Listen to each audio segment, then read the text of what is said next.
Lemon chicken Parmesan uses Parmesan in two ways, both in the crust of the chicken and also shaved on top of the salad. It's fantastic. But before I do anything else, let me show you how I grate Parmesan cheese, which strangely isn't grated at all, it's ground.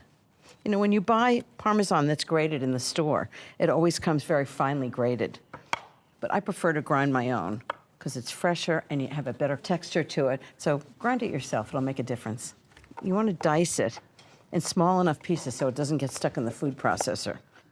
When I had the store, we used to get these enormous wheels of Parmesan cheese. We had to cut them and grind them without a trip to the hospital. It's not easy to do. Okay, so I've diced the Parmesan cheese. Just gonna go right into a food processor, fitted with a steel blade.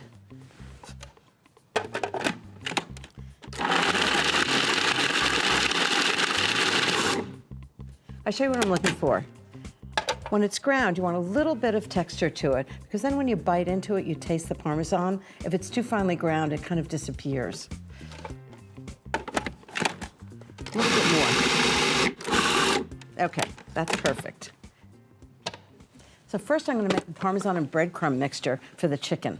It's gonna coat the outside. So I need a half a cup of grated Parmesan, 1.5 cups of dry breadcrumbs. They're seasoned. I'm using dry breadcrumbs here because I'm sauteing something. I think they work better. They give a nice crust.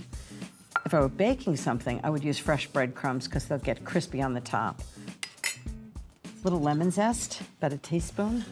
I'm just gonna grate it right over the mixture. Most of the flavor of the lemon is actually in the zest. And then I'll use the juice in the vinaigrette. Perfect. And now I'm gonna put some fresh thyme in. So the coating has lots of flavor. So the way you take thyme leaves off the stem is you just strip them backwards, just like that. This is another thing that's really worth doing yourself. Fresh herbs have so much flavor because they still have the oils in them. Okay, just about a teaspoon of fresh thyme leaves.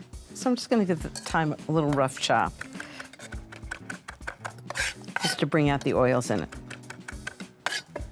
Great, right in the mixture. So just combine these together, the Parmesan, dried breadcrumbs, lemon, smells great. Okay, so that's the breadcrumbs and Parmesan. So let me show you what I've done with the chicken. I flattened boneless chicken breasts. I did it with a rolling pin, you can do it with a meat mallet, between 2 sheets of parchment paper until it's 1/4 inch thick evenly, so it cooks evenly. And then I'm gonna dip it in a mixture of flour, a mixture of egg, and then the Parmesan breadcrumbs. And it's gonna be a great coating to saute. So I need a cup of flour. This is really just a classic way of coating any kind of cutlet. Teaspoon of salt, half a teaspoon of pepper. I'm just gonna mix that together. Okay, and then eggs, 2 eggs, and I'm gonna beat them up with a tablespoon of water. Okay, 3 mixtures ready to go. So, boneless chicken, first in the flour. See how it really dries it? So it's gonna cook nicely. Then dip it in egg. And then dip it in the Parmesan, thyme, lemon, breadcrumbs. I have to say, I love this dish. I've made it so many times. Okay, into the pan.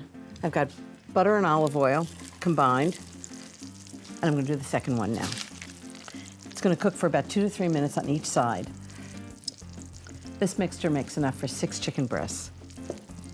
Okay, flour, egg,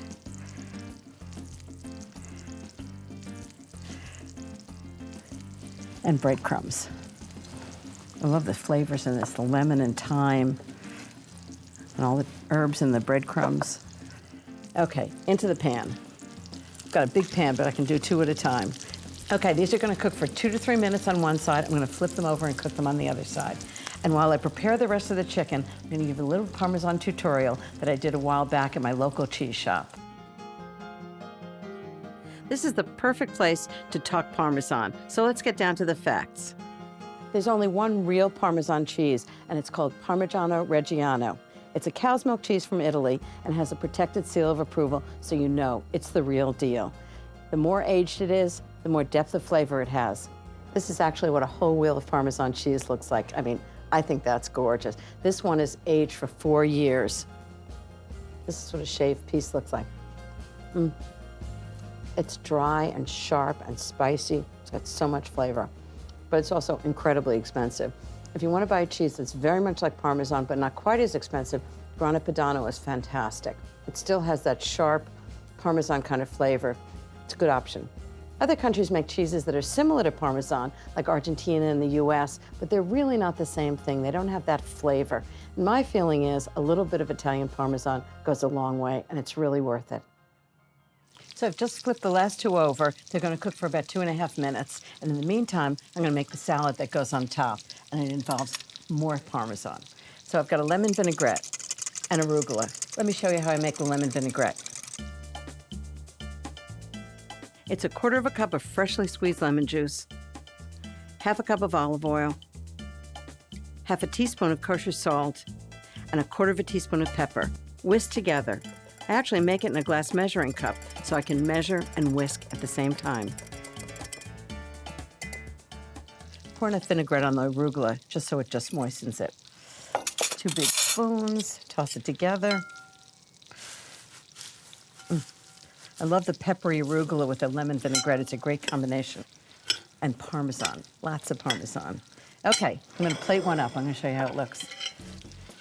So I've got one chicken cutlet with a Parmesan coating. It's nice and hot. And a big pile of arugula on top. And because you can never have too much Parmesan, I'm gonna do big long shavings of Parmesan right on top. And for this, I'm gonna use a vegetable peeler when I wanna make big long curls, just like that. I make this chicken more than anything you can imagine, and I hope you do too.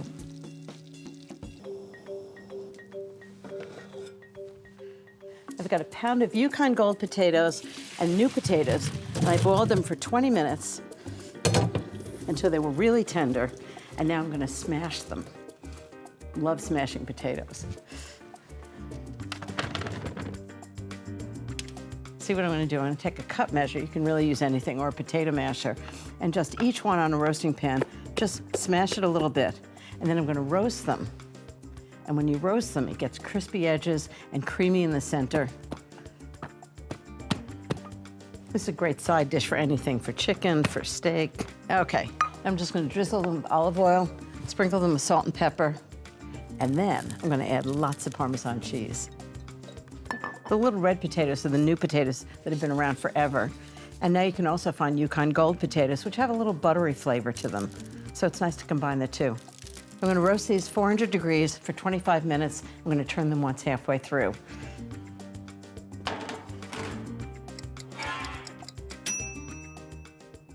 The potatoes should be perfectly done now.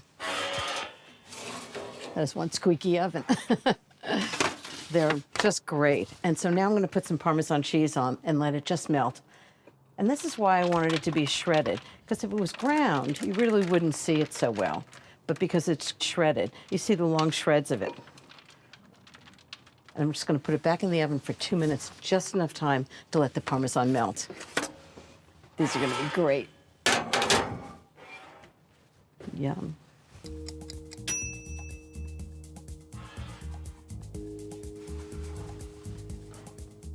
I love the smashed potatoes and the crispy edges and the Parmesan and all that salt. So I'm just gonna put it on a platter.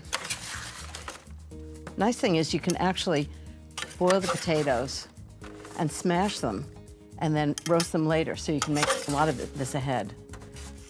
You definitely don't want to roast them until you're ready to serve them. This is a really great side dish. It goes with almost anything.